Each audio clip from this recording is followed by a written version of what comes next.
Hey guys, so this is part two of the important people of the American Revolution. So yesterday we went over 8 of them, and today we're going to go over um, the last 8, or I think 9.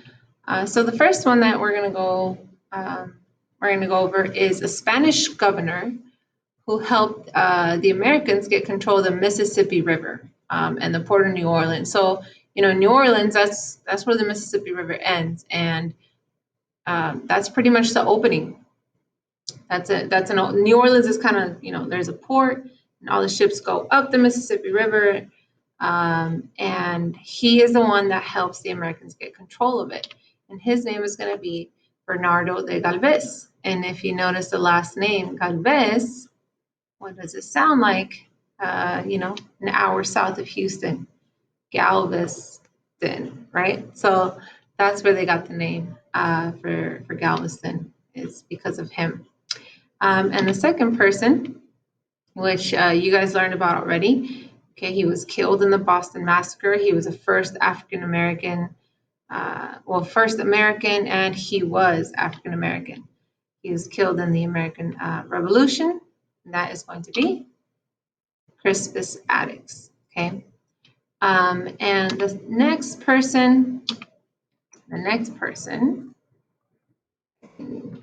go back. Okay. That's going to be the father of the American Navy. And pretty much he's the one that controls the military at sea. Okay. And his name is John Paul Jones. The next person is Wentworth Cheswell, and he's the one, just like, you always hear Paul Revere saying that the British are coming. Wentworth Cheswell, he was an African-American important figure of the American Revolution who, gives a warning that the British are coming. And the next person is John Adams, and John Adams, he's a very important figure of the revolution. He is a representative.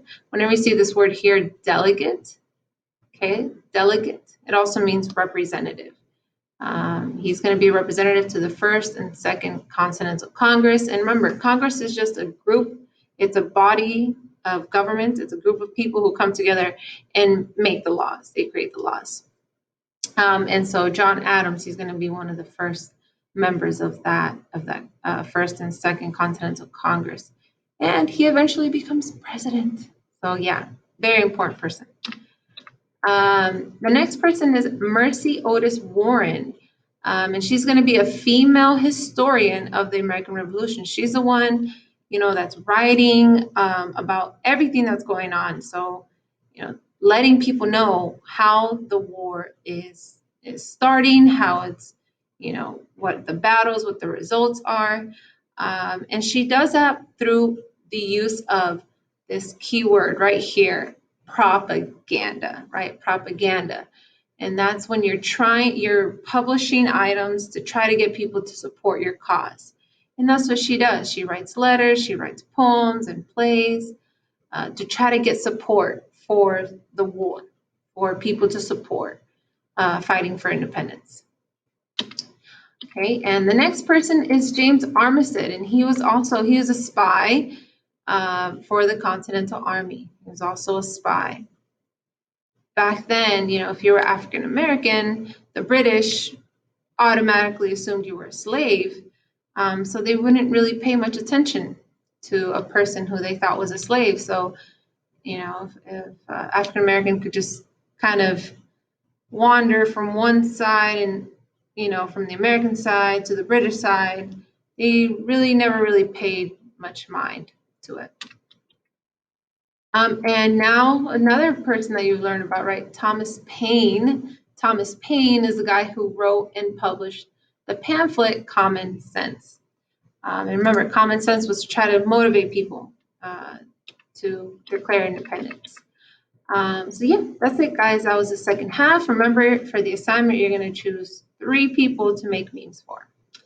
All right. See you guys later.